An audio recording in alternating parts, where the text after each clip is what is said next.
D922 अध्याय 920 अध्याय 469 एक विचार 10 दिशाओं पर हावी है।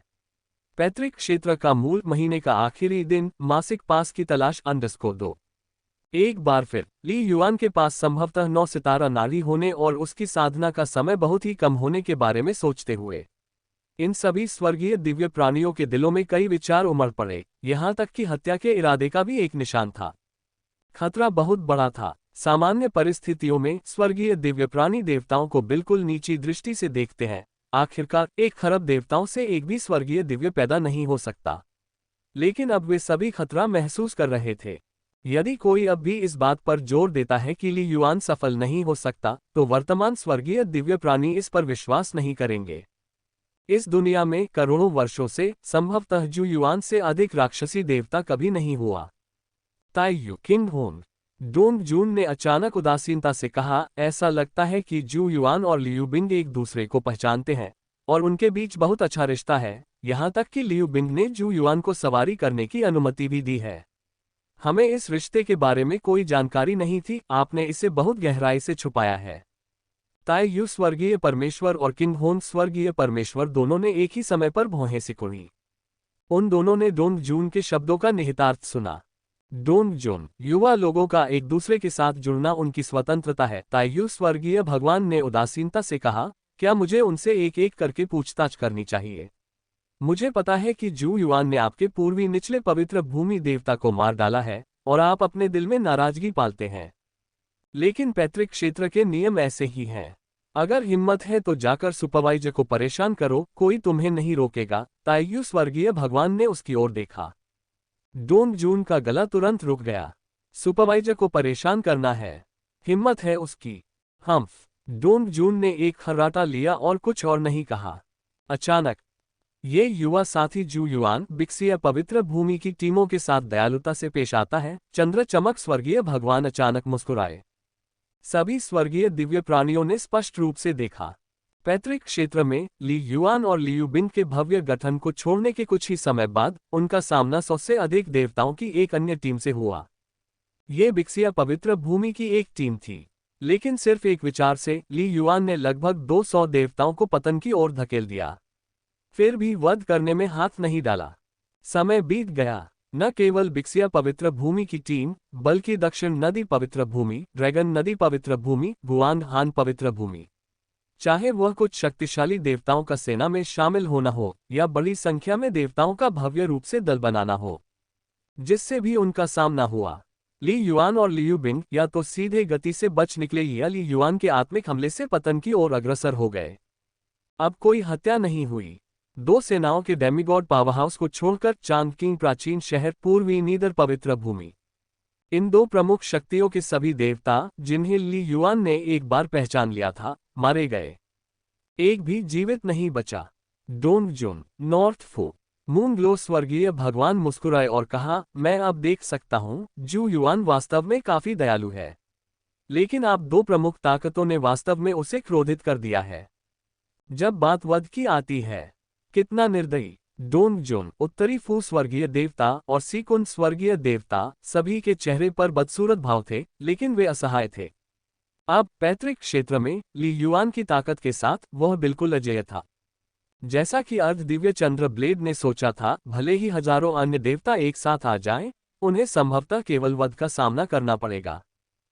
अल्पविराम। पैतृक क्षेत्र के भीतर यदि जू युआन और लियू बिंग द्वारा 8 शीर्ष स्तरीय देवताओं को हराने और मारने के लिए सेना में शामिल होने की बात नहीं फैली होती, इसके ठीक बाद ली युआन ने अपने भयानक आत्मिक हमले का खुलासा करते हुए पूरे पैतृक क्षेत्र को उबाल में डाल दिया। ये बहुत डरावना था। चाहे कोई भी शक्तिशाली व्यक्ति हो, चाहे वह जियांग शान के स्तर का हो, बाई फैंग जिया जू के स्तर का हो, या यहाँ तक कि डोन पैन सेमी डिवाइन अद्वितीय अर्धदेव स्तर का हो, बिना किसी अपवाद के वे उन्नत आत्मा क्षय के आगे झुक जाएंगे। सबसे भयावह तथ्य क्या यह था कि ली युआन ने चांद किंग प्राचीन शहर की टीम का सामना किया और एक ही विचार से 100 से अधिक देवताओं को मार डाला। यह अत्यंत भयानक था। जू युआन, उसका आत्मिक आक्रमण बहुत ही दुर्जय है, ये बिल्कुल बेजोड़ है, यहाँ तक कि एक छद्मदेव शीर्ष स्तर का देवता भी इसका सामना नहीं कर सकता है। अन्य लोग एक ही विचार से नष्ट हो गए।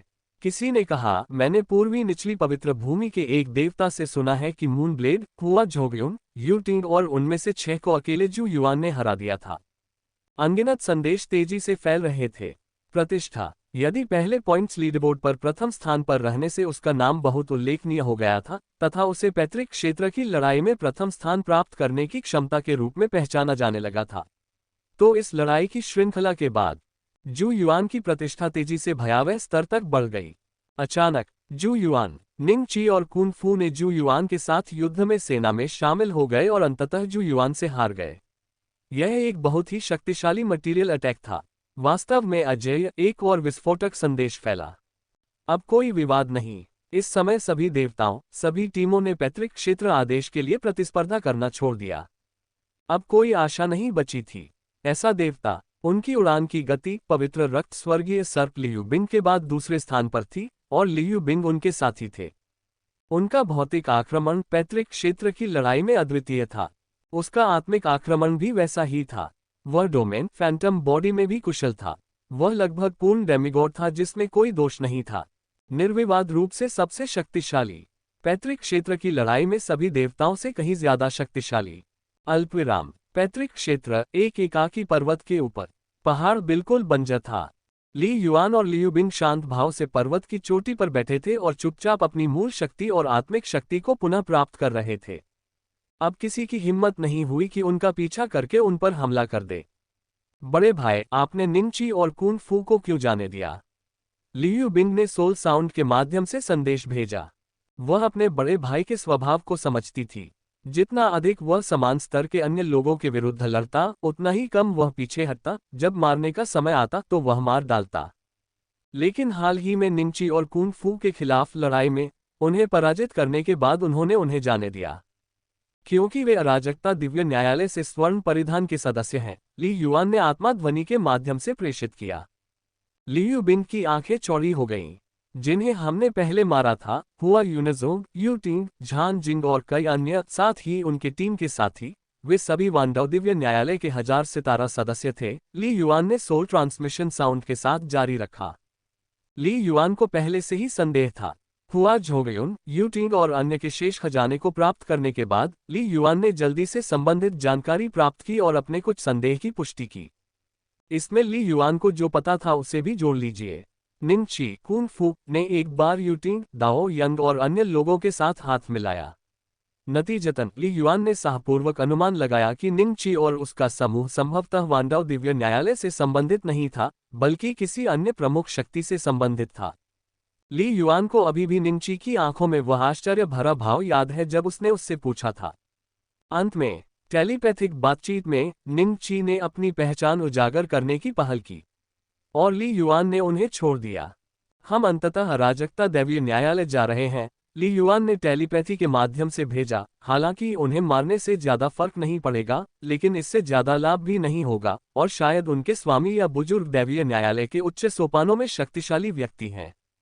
ली युआन ने कहा, जीवन में कुछ छूट छोड़ दें, इससे भविष्य की मुलाकातें आसान हो जाती हैं। इसके अलावा वे हमारे लिए कोई खतरा नहीं है। लियू बिंग ने सहमति में सिर हिलाया। बड़े भाई वास्तव में अधिक गहराई से सोचते हैं।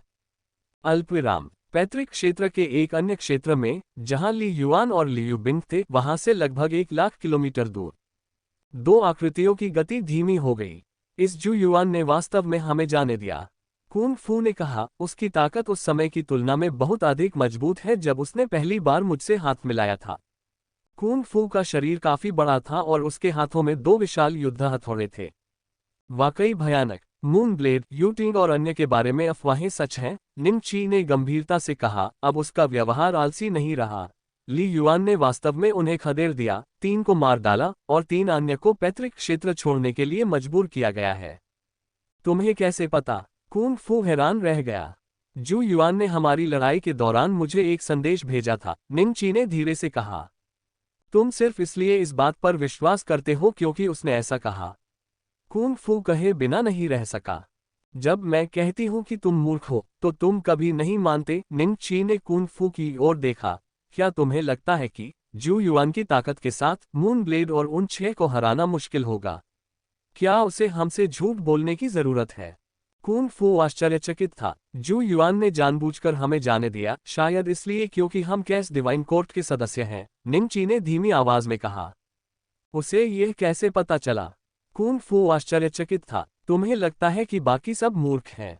हमारे अचानक प्रकट होने से स्वाभाविक रूप से इन देशी देवताओं को कुछ संदेह हुआ। निंग ची ने अपना सिर हिलाया। इसके अलावा मुझे एक स्पष्ट भावना है कि जू युआन हमारे अराजकता दैवीय न्यायालय से संबंधित हो सकता है। ये कैसे संभव है? वो तो बस एक स्थानीय निवासी है। नहीं रुको, कुन फू को कुछ एहसास हुआ और वह गंभीर स्वर में बोला, तुम्हारा मतलब है वह बाहर से आया हुआ एक मुख्य सदस्य भी हो सकता है। निंग ची अपने आप को सिर हिलाने से रोक नहीं सका। कैस डिवाइन कोर्ट के मुख्य सदस्य होने के नाते वे स्वाभाविक रूप से कुछ रहस्यों को जानते थे। कैस डिवाइन कोर्ट के सदस्य जो गोल्डन गारमेंट पहनते हैं, वे ज्यादातर ब्लैक गारमेंट, सिल्वर गारमेंट से लेकर गोल्डन गारमेंट तक की प्रणाली के माध्यम से आगे बढ़ते हैं। लेकिन कुछ अपवाद भी हैं। याद है जब हमने इस छोटी सी दुनिया में प्रवेश किया था, वह नव उन्नत बैंगनी परिधान सदस्य। निंग ची ने धीरे से कहा। तुम्हारा मतलब डोनफेंग जी से है? कुन फू ने कहा, मैंने उसके बारे में सुना है। वे कहते हैं कि उसकी कानूनी प्रतिभा आश्चर्यजनक रूप से उच्च है। उसे सीधे एक अधिपति द्वारा ले जाया गया था। अराजक दिव्य न्यायालय अपने विशाल क्षेत्र विस्तार के साथ स्वर्गीय दिव्यों की कमी नहीं है। ये अधिपति स्वर्गीय दिव्यों में सबसे शक्तिशाली अस्तित्व हैं, जिनमें से प्रत्येक दिव्य क्षेत्र में अपने अधिकार से शासक के रूप में शासन करता है। दिव्य न्यायालय मुख्यालय में दर्जनों बैंगनी परिधान सदस्य हैं। कुन फू ने भावुक होकर कहा, या तो उनके पास 9 सितारा नाड़ी है, या 8 सितारा नसों में से सबसे असाधारण है। वह डोनफेंग जी एक बाहरी सीलबंद स्वर्ण परिधान सदस्य है जो हमारे दिव्य निकाय मुख्यालय में आया था, निंग ची ने कहा। स्पष्टतः निंग ची को और भी रहस्य पता थे। कुन फू पहले ही लोकप्रिय हो चुका था। तुम्हारा मतलब है जू युआन संभावित रूप से डोनफेंग जी जैसा हो सकता है? कुन फू ने कहा। हम इस छोटी सी दुनिया में उतरने में सक्षम हैं। इस छोटी सी दुनिया से शक्तिशाली प्राणी स्वाभाविक रूप से निकल सकते हैं, निंग ची ने कहा। यह स्थान ऐतिहासिक रूप से दिव्य न्यायालय के उस महान अस्तित्व के नियंत्रण में था, भले ही जू युआन की कोई पहचान न हो। निंग ची ने कहा, यदि दिव्य न्यायालय मुख्यालय को जू युआन जैसी असाधारण प्रतिभा के बारे में पता है, तो ये भी संभावना है कि वे उसे भर्ती कर लें। कुन फू ने गहरी सहमति जताई। हमारा क्या? कुन फू ने पूछा। बस रुको, निंग ची ने अपने हाथ फैलाए। जू युआन के साथ प्रतिस्पर्धा नहीं कर सकते, लेकिन निश्चित रूप से हम अन्य देशी देवताओं को हरा सकते हैं। अल्पविराम। कुछ ही देर बाद उस एकाकी पर्वत के ऊपर। बड़े भाई, समय आ गया है, मुझे मार्गदर्शन मिल गया है। लियू बिंग ने खुशी का संकेत प्रकट किया। बड़े भाई, मैं पैतृक क्षेत्र के मुख्य क्षेत्र में आपका इंतजार कर रहा हूँ। ठीक है, ली युआन ने सिर हिलाया। हम। बिना किसी आवाज के लियू बिंग पहाड़ की चोटी से गायब हो गया। आत्मा की प्रतिध्वनि अधिक अस्पष्ट हो गई है। ली युआन ने खुद से सोचा, मैं अब पैतृक क्षेत्र आदेश के मार्गदर्शन को भी महसूस नहीं कर सकता। लियू बिंग गायब हो गया। पैतृक क्षेत्र के सभी देवता जानते थे कि प्रथम पैतृक क्षेत्र आदेश को पूर्णतः अपना स्वामी मिल गया है। हर कोई दूसरे पैतृक क्षेत्र आदेश के उभरने की प्रतीक्षा कर रहा था। एक पल के बाद वूश, आकाश और पृथ्वी में चमक की एक किरण चमक उठी, जिसका अनुसरण पितृलोक में मौजूद हजारों देवताओं ने भी किया, तथा सभी ने उसे देखा। एक बैंगनी रंग का चिन्ह जो अंतहीन रहस्यमय आभा उत्सर्जित कर रहा था, एक पर्वत शिखर के ऊपर पतली हवा में प्रकट हुआ। टोकन के बगल में काले कपड़े पहने एक आदमी बैठा था। क्या वह जू युआन है? दूसरा पैतृक क्षेत्र आदेश ली युआन के साथ प्रकट हुआ है। सभी अर्ध देवताओं को स्पष्ट दृष्टिकोण था। एक क्षण के लिए पैतृक क्षेत्र के हजारों पूर्वज देवता असमंजस में पड़ गए कि उन्हें परेशान होना चाहिए या राहत महसूस करनी चाहिए। केवल एक बात निश्चित थी, किसी भी अर्ध देवता ने अब प्रतिस्पर्धा करने का इरादा नहीं रखा। सभी अर्ध देवताओं के मन में केवल एक ही विचार था, जल्दी से इस दिन को पार करना, ताकि वे अगले पैतृक क्षेत्र आदेश के लिए प्रतिस्पर्धा कर सकें। अल्पविराम। पैतृक क्षेत्र से ऊपर। हाँ, पैतृक क्षेत्र आदेश वास्तव में ली युआन के बगल में दिखाई दिया। क्या ये भाग्य है, या यह है कि पर्यवेक्षक ने गुप्त रूप से इसका मार्गदर्शन किया? कहना मुश्किल। शायद ऐसा इसलिए है क्योंकि जू युआन ने पैतृक क्षेत्र के युद्ध क्षेत्र के संतुलन को बहुत ज्यादा बिगाड़ दिया है। कई अर्ध देवताओं ने मुस्कुराहट प्रकट की। केवल ताई यू स्वर्गीय परमेश्वर और ज्वांग होन स्वर्गीय परमेश्वर ही कुछ हद तक असहाय महसूस कर रहे थे। उन्हें उम्मीद थी कि ली युआन ज्यूशिंग प्राचीन शहर के अन्य मजबूत प्राणियों की सहायता कर सकता है ताकि कुछ और पैतृक क्षेत्र आदेशों को जब्त किया जा सके। अब ऐसा लगता है वे योजनाएं व्यर्थ थीं। ये बेहतरीन के लिए है। हम बहुत लालची थे। ताई यू स्वर्गीय भगवान ने तुरंत अपना संयम वापस पा लिया और धीरे से कहा, पैतृक क्षेत्र की लड़ाई में पूर्वजों की रूपरेखा शामिल है, जिसका उद्देश्य सबसे उत्कृष्ट प्रतिभाओं का चयन करना है। सब कुछ अपने स्वाभाविक तरीके से चलने दो। यह अच्छा है कि जू युआन को ये जल्दी मिल गया, सपनों से भरी लंबी रातों से बेहतर है। जियांग युआन स्वर्गीय भगवान ने भी कहा। अल्पविराम। पैतृक क्षेत्र के उस एकांत पर्वत के ऊपर पहला लिटिल आइस को मिला, शायद बेतरतीब ढंग से दिया गया था और लिटिल आइस की अंक रैंकिंग भी बहुत आगे थी। ली युआन अपने सामने पैतृक क्षेत्र आदेश को देखकर थोड़ा आश्चर्यचकित हुआ। लेकिन दूसरा, सीधे मुझे कहीं गहरे में ली युआन को यह एहसास था कि दूसरा पैतृक क्षेत्र आदेश जानबूझकर पैतृक क्षेत्र की पर्दे के पीछे की इच्छा से उसे दिया गया था। क्या ऐसा नहीं है कि वे नहीं चाहते कि मैं पैतृक क्षेत्र के आदेशों के लिए होने वाली प्रतियोगिता में हस्तक्षेप करूं? ली युआन के दिमाग में एक विचार कौंधा।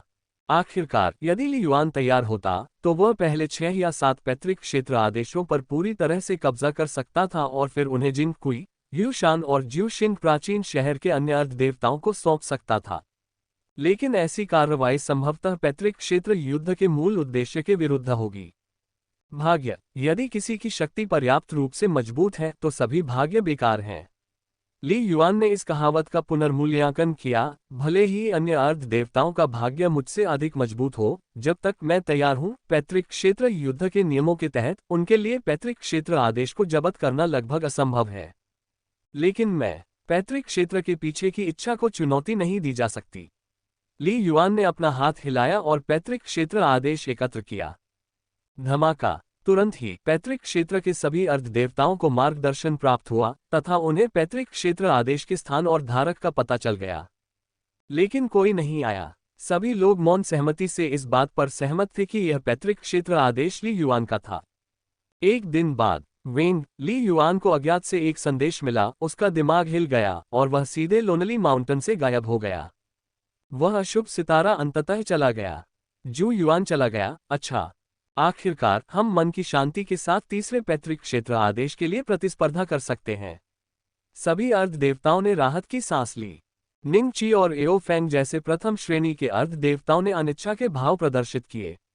पैतृक क्षेत्र की लड़ाई में भाग लेने से पहले उनमें से कौन आत्मविश्वास से भरा हुआ नहीं था, ये दृढ़ विश्वास रखते हुए कि उनकी अपनी ताकत पैतृक क्षेत्र पर हावी हो सकती है। उन्होंने कभी यह उम्मीद नहीं की थी कि एक दिन ऐसा आएगा जब उन्हें पैतृक क्षेत्र के केंद्र में प्रवेश के लिए दूसरों का इंतजार करना पड़ेगा। जू युआन। भाग लेने वाले सभी अर्ध देवताओं ने इस नाम को दृढ़तापूर्वक याद रखा। अल्पविराम। घूम। ली युआन को शून्य में हल्की कंपन महसूस हुई और उसने स्वयं को एक रहस्यमय स्थान पर पाया। चारों ओर चमकता हुआ तारों से भरा आकाश था जिसमें अनगिनत तारे बिखरे हुए थे। ली युआन एक खूबसूरत द्वीप के किनारे पत्थर के रास्ते पर था। अंतरिक्ष के बारे में ली युआन की धारणा के अनुसार पूरा तैरता हुआ द्वीप बहुत बड़ा नहीं था, शायद केवल दसियों किलोमीटर, लेकिन द्वीप पर पहाड़, झरने और कई महल थे जो धुंधले दिखाई दे रहे थे, जो अविश्वसनीय रूप से सुंदर थे। हाँ, ली युआन को कुछ असामान्य महसूस हुआ। एक अदृश्य शक्ति ने उसे दबा दिया था, इस हद तक कि वह अपनी मूल शक्ति का उपयोग भी नहीं कर सकता था। वह अब पवन कानून या पृथ्वी के कानून की उपस्थिति को महसूस नहीं कर सकता था, जैसे कि वे पूरी तरह से बंद हो गए हों। केवल अंतरिक्ष कानून की उत्पत्ति को ही अभी भी महसूस किया जा सकता था, लेकिन वह भी केवल महसूस करना था। ली युआन तो उसका आह्वान भी नहीं कर सकता था। इस समय यहाँ अपनी मजबूत धारणा क्षमता के अलावा ली युआन व्यावहारिक रूप से एक नश्वर से अलग नहीं था। ये कहाँ है? क्या ये पैतृक क्षेत्र का केंद्र है? और छोटी बर्फ कहाँ है? ली युआन के दिमाग में कई विचार कौंधे। अचानक घुरघुराहट, अंतरिक्ष और समय की लहरें उठी और सफेद वस्त्र पहने एक महिला पत्थर के रास्ते के अंत से बाहर निकली। सफेद वस्त्र पहने उस महिला के चेहरे पर मुस्कान थी तथा उसमें आश्चर्यजनक जादुई शक्ति थी। जू युआन, बधाई हो, आपने पैतृक क्षेत्र की परीक्षा पास कर ली है। सफेद वस्त्र पहने महिला मुस्कुराई और बोली, ये स्थान दिव्य सम्राट द्वीप है और गुरु का निवास भी है। आप 3 अरब वर्षों में दिव्य सम्राट द्वीप पर पहुंचने वाले पहले अर्धदेव हैं। सुंदर द्वीप पर 3 अरब वर्ष। दिव्य सम्राट द्वीप, दिव्य सम्राट का निवास। ली युआन ने सफेद वस्त्रधारी महिला की बातें सुनी और आश्चर्य की लहर महसूस की। दिव्य सम्राट, क्या ये वह संस्थापक है जिसने पैतृक क्षेत्र की शुरुआत की थी?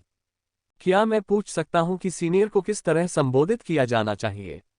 ली युआन खुद को ये पूछे बिना नहीं रह सका, क्या ये दिव्य सम्राट सीनियर पैतृक क्षेत्र का अग्रणी है? क्या दिव्य सम्राट द्वीप पैतृक क्षेत्र का केंद्र है? ली युआन ने कई प्रश्न पूछे। तुम्हारे दिल में कई सवाल हैं। निश्चिंत रहो, मैं तुम्हारे लिए एक एक करके उनका जवाब दूंगी।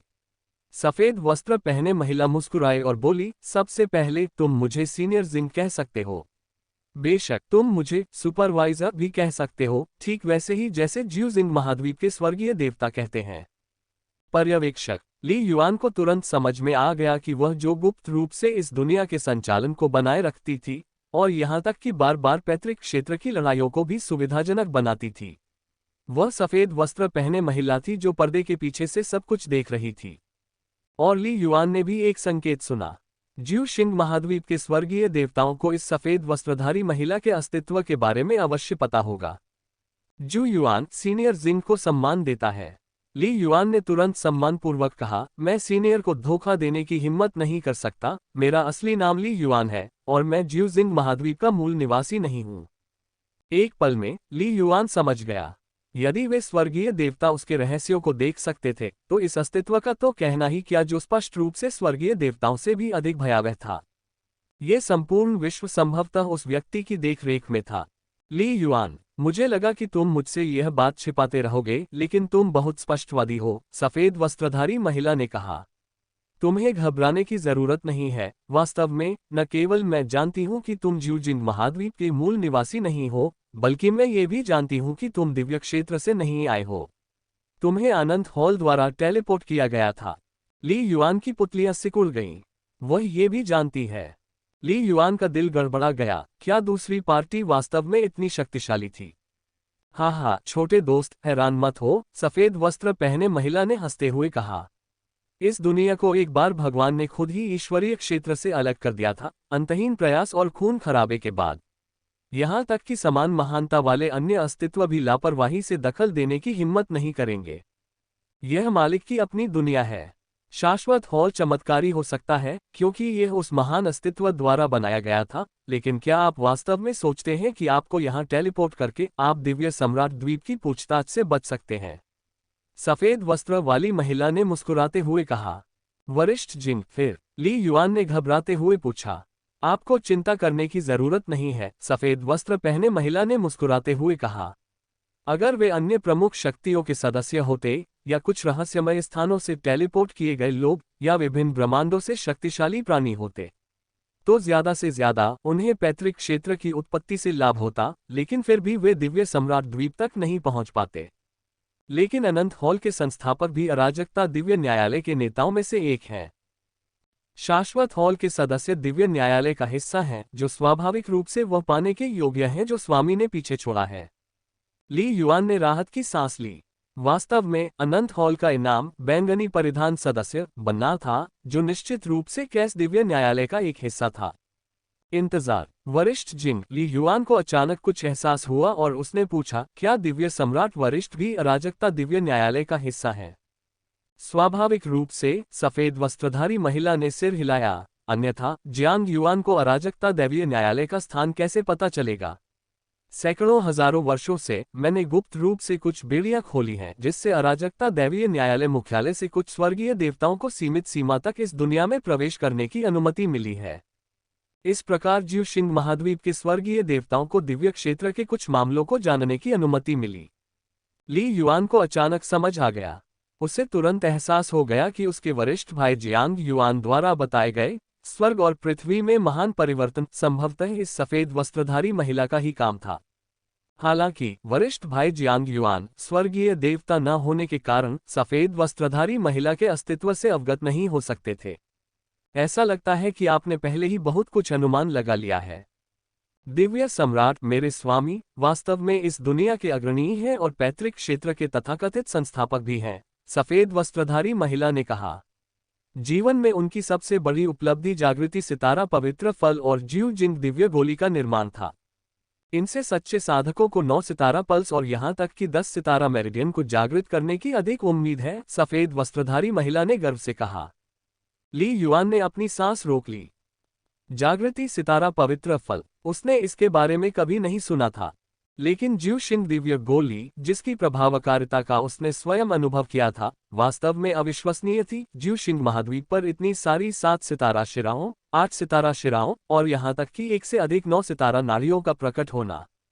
ज्यू जिंग दिव्य गोली ने महत्वपूर्ण भूमिका निभाई। वरिष्ठ जिंग दिव्य सम्राट वास्तव में किस क्षेत्र में वरिष्ठ है? ली युआन पूछे बिना नहीं रह सका, क्या वह स्वर्गीय देवताओं से भी श्रेष्ठ है? आप शाश्वत हॉल से आई हैं और दिव्य सम्राट के बारे में नहीं जानती। सफेद वस्त्रधारी महिला ने थोड़ा आश्चर्य व्यक्त किया। उनके विचार में ली युआन द्वारा प्रदर्शित शक्ति और प्रतिभा को देखते हुए उसे अनंत हॉल द्वारा मूल्यवान माना जाना चाहिए। मुझे नहीं पता, ली युआन ने ईमानदारी से कहा। उनकी मातृभूमि सप्त सितारा सभ्यता में स्वर्गीय देवताओं के बारे में भी बहुत कम जानकारी थी और कियू बिंगजुन और बहन वू द्वारा छोड़े गए कई संदेशों में केवल कुछ सामान्य ज्ञान ही था जिसके संपर्क में सच्चे देवता आ सकते थे। ठीक है, तो मैं तुम्हें बताऊंगी, सफेद वस्त्रधारी महिला ने कहा। स्वर्गीय देवता 7वें स्थान पर हैं।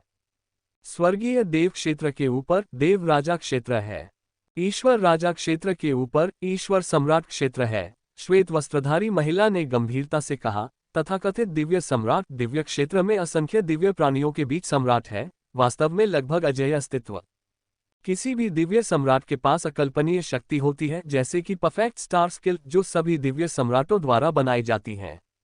एक दिव्य सम्राट यदि इच्छुक हो तो दिव्य दरबार के भीतर एक शक्ति स्थापित कर सकता है, एक विशाल और विस्तृत क्षेत्र पर नियंत्रण कर सकता है, जिससे अन्य सभी ताकतें पीछे हट सकती हैं। दिव्य सम्राट वे समय के रहस्यों को छूते हैं और समय के प्रवाह को नियंत्रित कर सकते हैं, श्वेत वस्त्रधारी महिला ने कहा।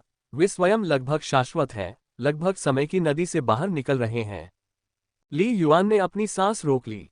इससे पहले वह केवल इतना ही जानता था कि स्वर्गीय देवताओं से ऊपर भी लोग हैं, लेकिन वह नहीं जानता था कि वे विशेष रूप से क्या हैं। अब उसे अंततः समझ में आ गया। इसलिए स्वर्गीय देवताओं के ऊपर देव राजा क्षेत्र है और देव राजा क्षेत्र के ऊपर देव सम्राट क्षेत्र है। 8वीं रैंक दिव्य राजा है, 9वीं रैंक दिव्य सम्राट है। ली युआन ने खुद से फुसफुसाया।